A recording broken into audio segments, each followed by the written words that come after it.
Had a little listen to his podcast, huh? Dude, it's educational. And besides, I've been wanting to listen to this one.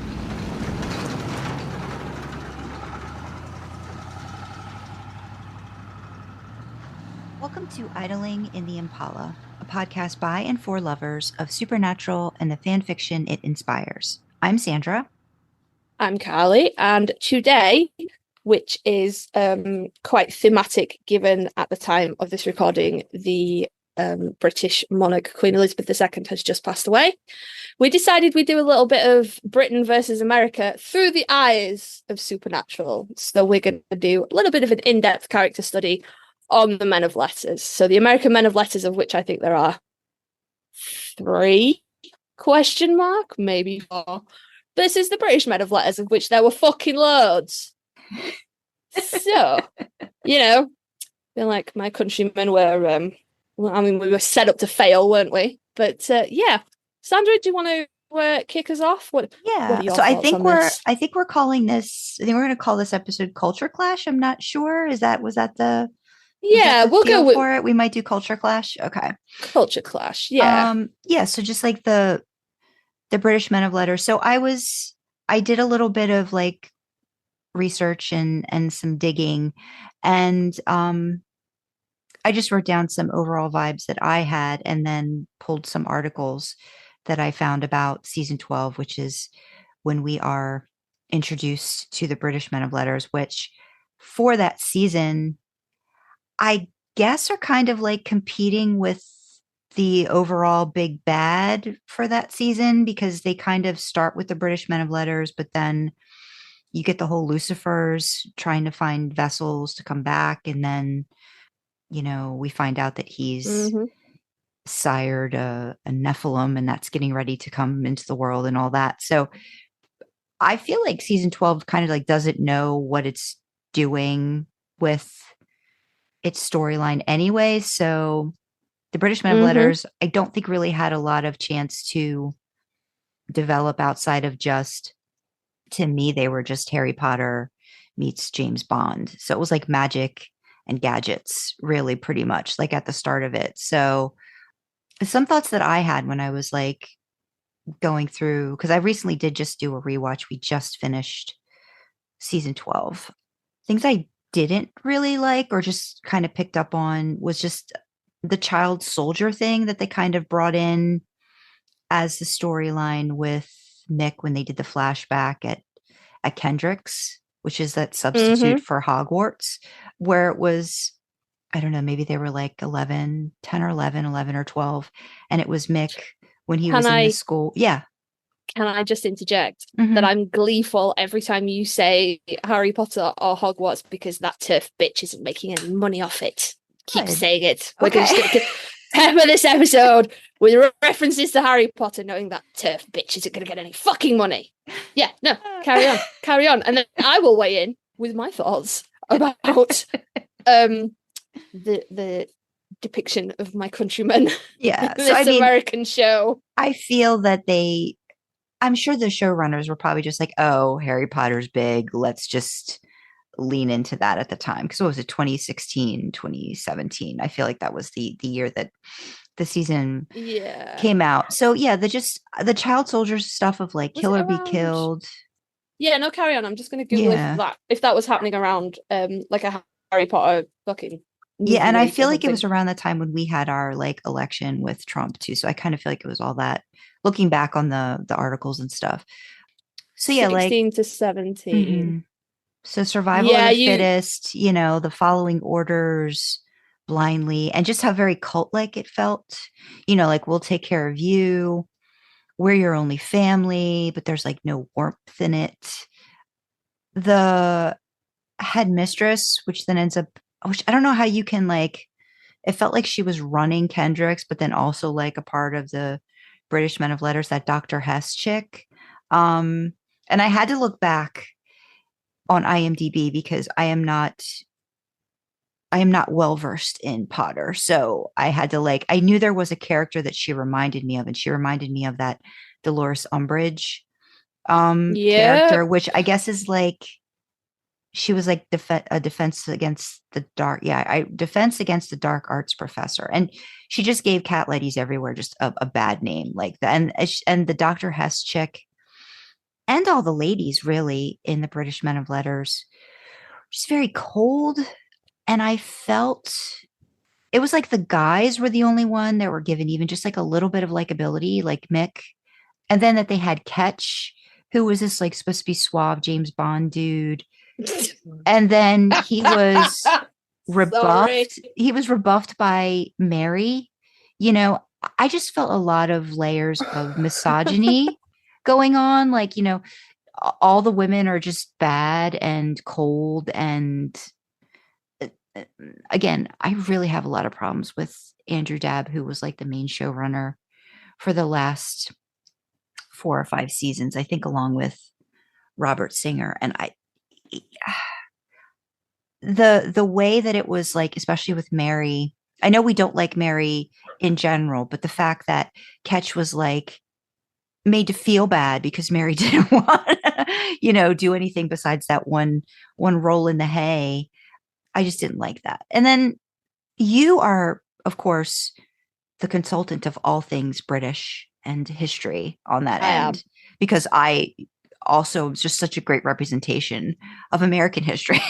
Not, but so I was thinking about it because I'm like, there's a whole thing with Ireland and Britain, right? Like there's a whole lot of backstory and like not good things between those two. So I just found it interesting that the Irish character, Mick, was the one out of all the British Men of Letters that finally kind of like grew a pair or had a conscience. And, you know, I was like, was that somehow, you know, one of our showrunners like brainy idea of being like, look at the difference.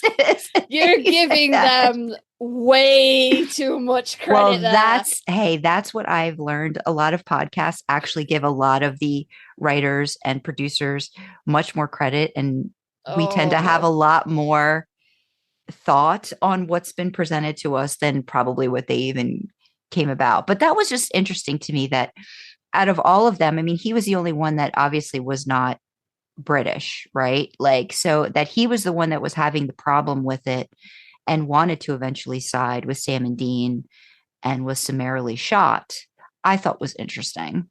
You know, that scene really stuck out in my mind though, because I remember I was either watching it with my husband or he was just next to me.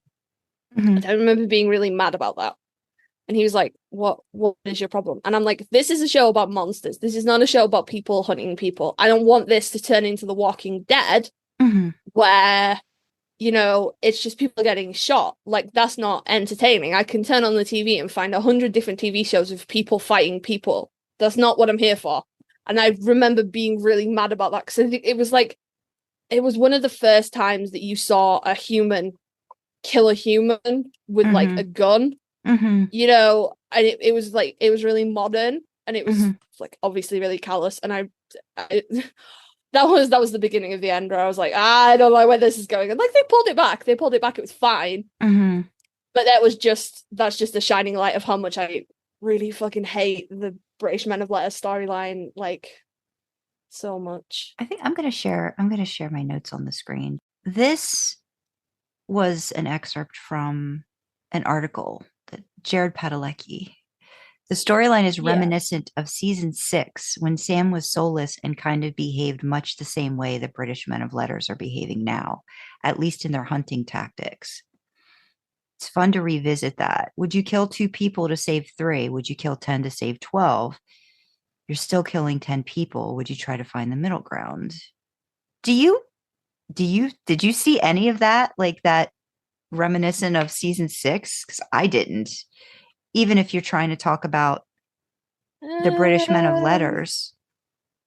I suppose the only comparison I would draw to season 6 is where Sam lets Dean be turned into a vampire to see what happens, mm-hmm, you know, mm-hmm. to get info. Mm-hmm. But I do see the point that Jared's driving at there, that it's, you know, they're very much, and this is the outcome, and it doesn't mm-hmm. matter how many lives we have to take to get that, which is dumb. But I also think that's quite reminiscent, not reminiscent, but that's quite a good comparison between a big corporation or capitalism. Fuck it, let's go there, guys. Capitalism, you lose sight of the focus. Sam and Dean, as Sam and Dean, they're gonna kill the monster, saving people, hunting things, but they see the human side of it. And albeit they don't have a great track record of leaving the monsters alive. Usually one of them will go back and kill the monster without telling the other because we need therapy, Winchesters. Yeah. But I get it. In like the men of letters, they're a bit more removed, especially the higher up you go, and the further you are away from the ground, it's much easier to see things as a statistic rather than an actual, a thing. Yeah. So they're like, oh, we wiped out all of the vampires in the UK. Okay, I promise you didn't. But all right, the UK could not get its shit together enough to do that. I promise you. Okay, but all right. But then, we know Sam and Dean have let vampires go because they're vegetarian or vegan or whatever. Yeah, and they've let them go and live. So it's, yeah, I think it's a good description of capitalism, a good, just a good snapshot of what it can be like to be in an organization like that. But apart from that one thing where Sam was like, let's see what happens. Yeah, I don't see a big parallel. But I mean, maybe they do. Yeah, so there was just some other stuff about, and actually I'm gonna add some links to a couple snippets. There was a special features video on season 12, which was the Winchester mythology. It was called Clash of the British Men of Letters. And they basically kind of just, I pulled out, they're like 20-second clips. They have like a little thing about like Dr. Hess and Ketch and Tony, and just like their whole the code thing, which I think is probably falls in line with what you were discussing, where it's like the outcome, and we do whatever we need to do, and we follow the code to the letter kind of thing. But yeah, so I don't know like what your thoughts were on what I had started to discuss. So my thoughts on the British Men of Letters. First of all, I'm so tired of British people, specifically English people, because apart from Mick, they were all meant to be English. I'm so tired of us being cast as the villain. Like, I know Americans have a thing for our accent, right? But fucking stop it. Leave us alone, okay? Like, I promise you, no organization in Britain is that fucking, like, nobody is that organized. I promise you. We're not wiping out nothing, okay? We're just not that good, right? I'm over it. I'm over being the villains. I'm done with it. I will say, I didn't mind Tony Bevel 60% because of she had that scene with Sam, which was fucking great. And in that scene, I count the torture scene and then also the date rape scene where she drugs him and makes him think that they're all happy and fucking and whatever.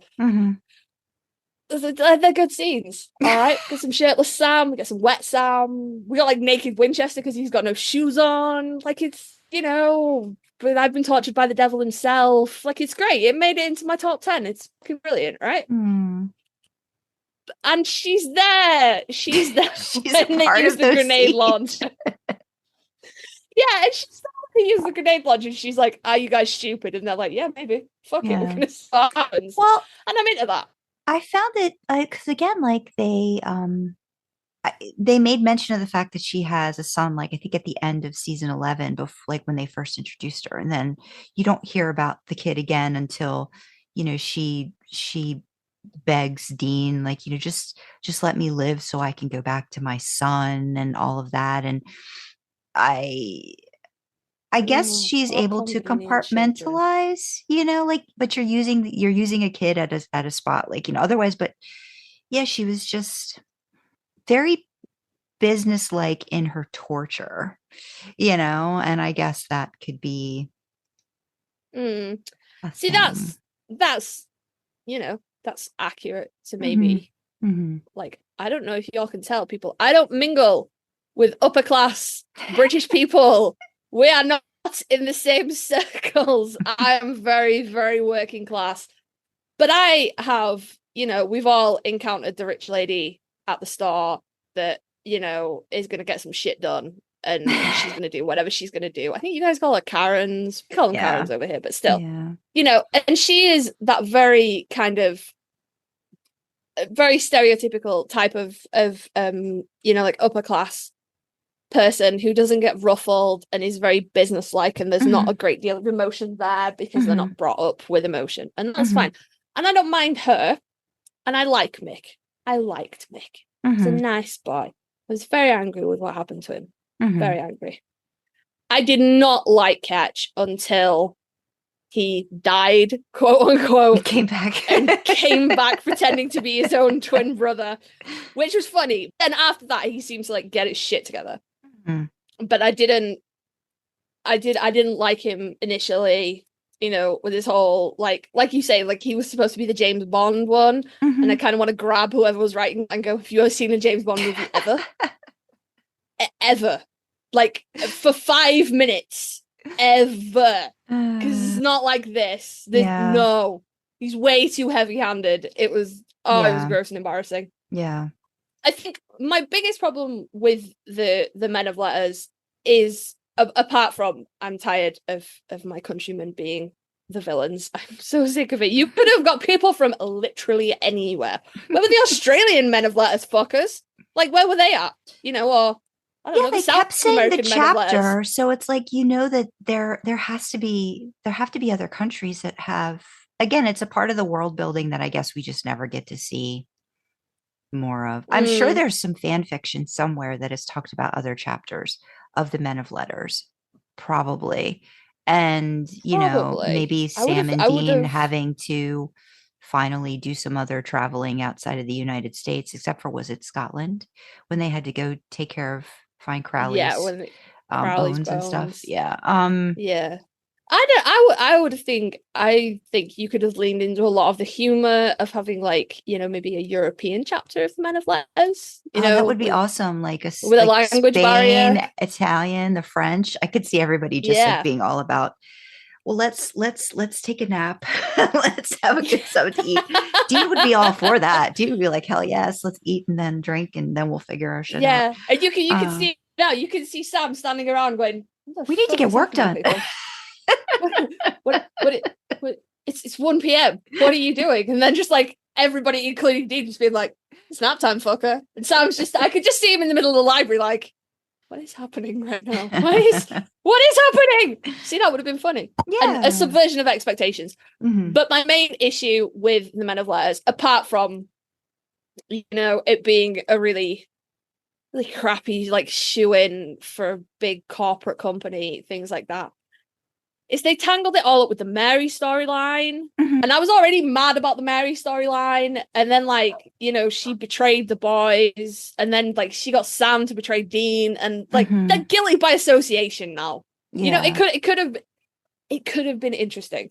I think the potential was there. Yeah. But then it got all tangled up in the we need therapy Winchesters. And now it's guilty by association. Now I'm just like, no, I don't. Yeah. You killed the one good character anyway. And then Ketch, he was, I didn't mind him when he came back. Quite liked him when he was all tattooed and stuff and being his own brother. But it was just, and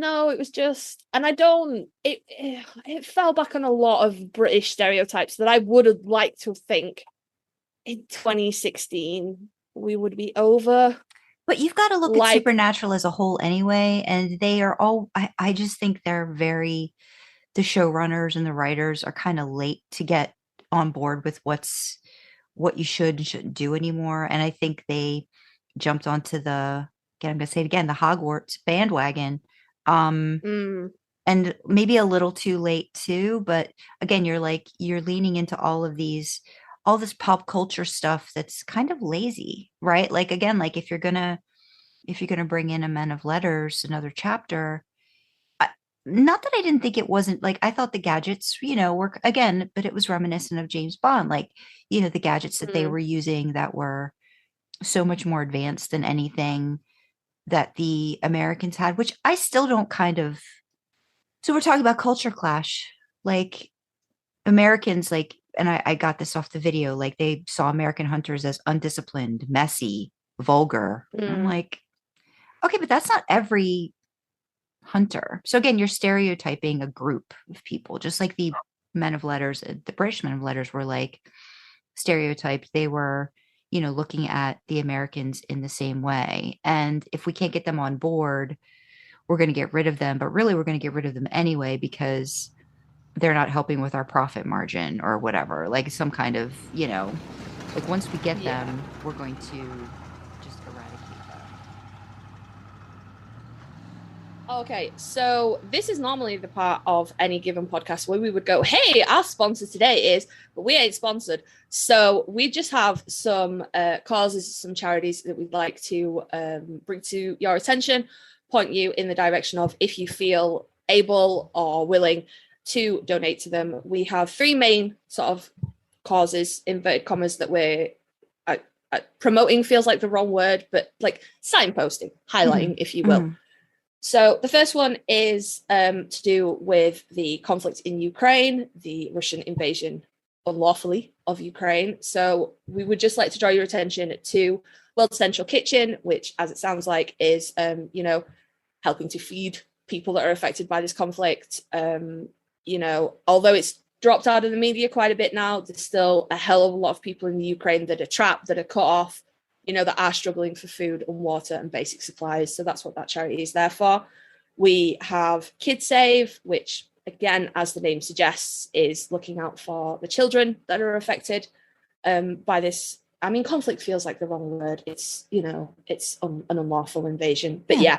KidSave. And then we have, if you don't want to if you don't feel you can or want to commit to just one single charity, we also have a link to the global giving page for the Ukraine Crisis Relief Fund, which obviously is then split between various different places that it needs to go. It's sort of the global equivalent of a GoFundMe or a Just Giving page. So we have that. And then for those of you that are in the US, and oh Lord, we know it's hard right now. We do. So we have the Mums Demand Action, Ending Gun Violence, the Sandy Hook Promise, advocate for gun regulation in your state, wherever you may be. We have the American Civil Liberties Union, which is, basic human rights. Come on, people. Like, it doesn't feel like it should be this hard, but somebody needs to give your government a kick up the ass and be like, hey, it's not this hard. You're making it harder than it is. And then, of course, Vote.Gov, look up the voting regulations in your state, in your area, find out what you need to do, be informed, be prepared, because that is the best way to enact any kind of change. And that doesn't just go for the US, that goes for the UK, anywhere else. Educate yourself. Know what you need to do so nobody can catch you out. Last cause, definitely not least, LGBTQ plus people. My folks, we are under attack. There's no easy way to say it. There's no nice way to say it. People want us dead, yo. It's really heavy in the US. It's coming in the UK, and it's fucking hard. There's no one cause fits all for this. There's nothing particularly global. And to be honest, I didn't really want to signpost to any, causes that are fighting against this. I want to bring this down more to people. We're not a statistic. Everyone's a person. So the causes I want to signpost are Switchboard LGBT in the UK and the Trevor Project in the USA. And they are both services where you can reach out, you can be connected to people to talk to. It's hard. We need to come together, guys. So if you need to talk to somebody, if you need help, if you are not safe where you are, these charities will help you. Reach out to them, even if it's just someone to talk to, even if it's just someone to go, this fucking sucks. If you need that help, reach out as well. For anyone outside of the US and the UK, I'd like to draw your attention to the Trevor Project. Again, they have resources for international LGBTQ plus people, youth. We know that as much as it's hard in our countries, it's a hell of a lot harder in some other countries, and it's not easy to come out. It's not easy to be safe. So take a look at that link for some resources, some places to go for help, some ideas of how to keep yourself safe. So again, it's not a sponsor. We wish we had a nice, fun sponsor to bring you, but we know that it's hard, and we just want to point you in the direction of help for others if you can give it, and help for yourself if you need it. So back to the podcast, I guess.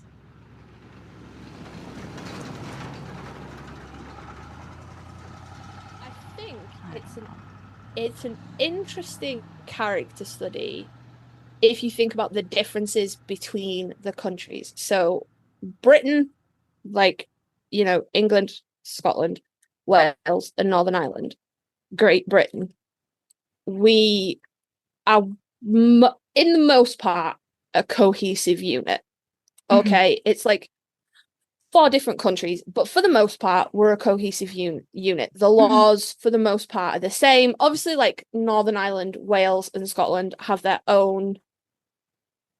I don't think they have their own parliament, but there are some differences in laws and differences in things like that. But overall, if a decision is made in English Parliament, it applies everywhere. So it would be very easy to get together an organisation and say, okay, your job is to eradicate monsters in the UK, and they would have the same jurisdiction across the 4 countries. Whereas when you look at the US, y'all are just like 50 countries, well, the lower 48. You just happen to share the same landmass, but that's it. Realistically, every state is its own country, and you know the laws differ massively from state to state, and you have the federal thing, but it's not. I don't understand your federal thing. I half the time don't either, because it's like if the federal government, like, then in some cases, you know, the federal government's overstepping. I'm like, but we're all the United States. I'm like, I don't understand what you're doing here. I don't get it. So yeah, there's the back and forth between state, federal. Nobody can make up their mind.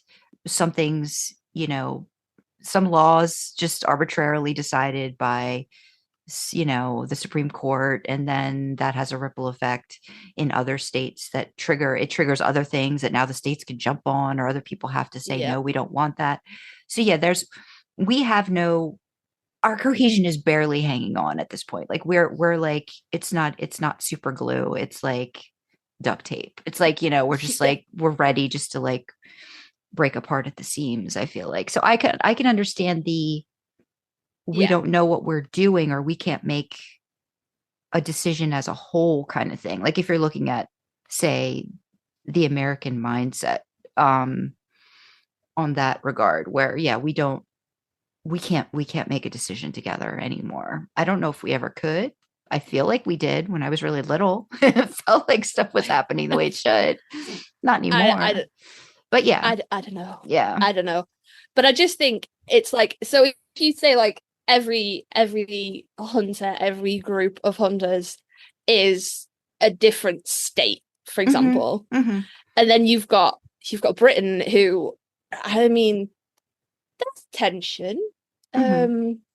Nobody likes England. England doesn't like anybody else. Scotland, Wales, and Ireland will routinely band together to hate on England in sporting events and things like that. Like, it's not great, okay? But like we're not like outright war. We don't have like people in England are threatening to murder people in Wales because somebody in Wales helped someone from England get an abortion when they were 10. Like that just doesn't happen, okay? You know, for the most part, we're cohesive. So I think we, you know, like the British Men of Letters came over with this nice cohesive unit that worked great in the UK. And they were like, and this is going to happen here. And all of the American hunters went, what? No, I do things my way, and King does his things his way. Yeah. And Sam and Dean do things their way. And no, you can't make us all band together. That's not how this works. No. So it was doomed to fail right from the beginning. But I do think you can make an interesting culture clash there of how things work over here in the UK versus how things work over there with you guys. Honestly, it sounds exhausting. I don't know how you keep up. You're like, is this legal here? I don't keep up. If we go state over, is this legal? Is this federal or state? I can't keep up. I don't understand. I think going back to, I think like the hunters in general, like I feel like the hunters, again, like they band together when necessary, but they go by the beat of their own drum kind of thing. And then with the hunters, the American hunters, they focus on, oh, well, you guys are just so emotional. It's just like you let your emotions decide, aside. You can't just follow orders, which I find interesting because we talked about the boys and how they've kind of grown and haven't grown. And I think Sam is much more reflective and makes decisions case by case.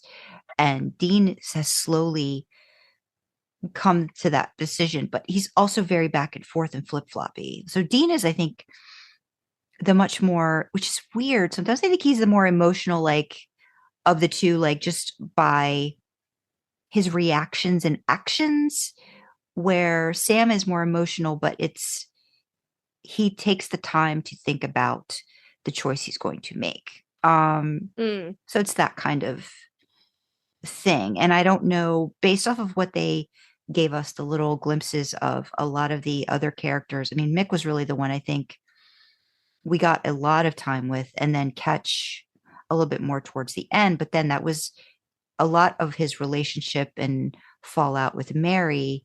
And there's just so many things I didn't like about that. But yeah, your point about, the British men of letters were a catalyst to even more reasons why Mary ended up betraying or keeping secrets from the boys, because she'd already left them, because she was having a hard time with things. And then when she comes back into the fray, children who I have not seen since you were 4 and 6 months old. There's more. No, secrets. I can't possibly be your mother. Yeah, that's a whole other topic. But yeah, so I mean, I just don't think that they didn't do the showrunners didn't do the storyline any favors in the way that it kind of played out. And then it just kind of petered out. They got rid of them by like the second to last episode. And now it's like, well, now we got to deal with Lucifer. And like, that was the last episode of season 12, like, figuring that out. And then Jack, coming in to get ready for season 13. So like many things in Supernatural, if it had been given an appropriate amount of time, it could have been something. But like you say, it was all wrapped up in the Mary thing from season what season was that? Like 11 maybe. And they deal with the darkness, the end of season 10. Yeah, well, darkness was 11. Yeah, so yeah, at the end of season 11 is when Mary popped up, and then started off season 12 with her. Yeah. Yeah, so we're dealing with the Mary thing. And we're dealing with the Lucifer thing, and we're dealing with the Kelly Klein and the Nephilim thing. And I think Cass is still dealing with some Grace issues as well. And there was just so much going on. And I'm like, if you'd have given any of these things room to breathe, it would have been better. Like you say, the British men of letters just went, you guys are ungovernable. Fuck you. Keep your shitty country. We're going home. There's no tea here anyway. And they just left. And it was unsatisfying. I'm going to pay a little bit more attention when I rewatch season 13, like when Ketch does come back, like how much of the British men of letters is discussed. You know what I mean? Because I know that I think it comes up from time to time, but then it's very much just well, is everything good with us now? Or you, like you said, you're just not bothering with us anymore because we were too much trouble. Like we couldn't fall in line. So you just kind of like, whatever. To be fair, that's quite British to go, no, we're going to do the thing. This is too hard. We're not going to do the thing anymore. Because we don't we had colonialism, and that is a very touchy subject at the moment. But, we sailed around the world and we went, yeah, we're having this, and we're having this, and we're having this. And nobody really had had the resources to deal with us. Mm-hmm. But in 2016, people do. And we Mhm. were just like, no, this is too much like hard work. We're going home. Y'all don't have tea. We're leaving. Like, you have kettles that you put on stoves. It's fucking weird. Why don't your kettles plug into the wall? It's weird. It's weird. We're going home where the real tea lives. Oh, I don't goodness. drink tea. Just in case anybody thought I was a walking stereotype, then I don't drink tea at all. Well, I guess we should wrap this one up because I didn't think we were gonna go this long, and I think we did an hour and a half on. Yeah, but it's like 2 episodes. Like we're gonna cut it up. We're gonna cut it up. What if it's gonna be a rambling episode about food? Yeah, absolutely. Yeah, so I guess we'll just, any listeners, if you have any thoughts on British Men of Letters, Culture Class, Americans versus Brits, let us know. Reach out to us, give us your thoughts on how, either the show mucked it up or was spot on in its representation of the Brits, which Karlee will have many, many thoughts on, and we'll want an essay. I will want a 2-page essay on how Supernatural got it so fucking right with the British Men of Letters. If you're listening in the UK, come to my defense here. It was an appalling caricature of us. Appalling. Back me up here, people. Back me up. But reach out to us. Let us know what you thought about the British Men of Letters, the British invasion, as it were. So, do you want to tell them where they can find us, Sandra? Yeah, they can use our trusty email. It's idlingintheimpala@gmail.com. You can reach us on Twitter. It's idlingin, the letter D Impala. We have a Discord channel that will put some information down if you'd like to jump in and give us, your thoughts on anything we've discussed on one of the episodes. If you'd like to reach out to me, you can find me on AO3. I am username Drasna. That's DRASNA. On Twitter, I am skylewrites. It's SKYLEWRITES. And if you want to read or learn about my original fiction, you can visit my website at sandrakyle.com. Such a mess. Always. Such a mess. So I am the agent of chaos in all things apart from this. If you want to reach out to me, you can reach out to me on AO3 and Twitter. I am Karlee Karma in both places. So that's KARLEE. However you thought it was spelled, you were probably wrong. And then Karma as you would spell it normally. And the same profile picture in both places in case you think, hey, I wonder if there are 2 people out there with a weird spelled name. Same profile picture, it's probably me. So reach out to us, come join us on Discord. Links will be in the description for that. Let us know what you thought about the British Men of Letters and the British invasion. And I mean, come on, if nothing else, just come share some gifs with us about that scene with Sam and Tony. Come on, people. I'll tweet out some gifs. It'll be fun. It'll be fun. But thank you very much for joining us in the backseat today, guys. We will see you next time. Bye. Bye-bye.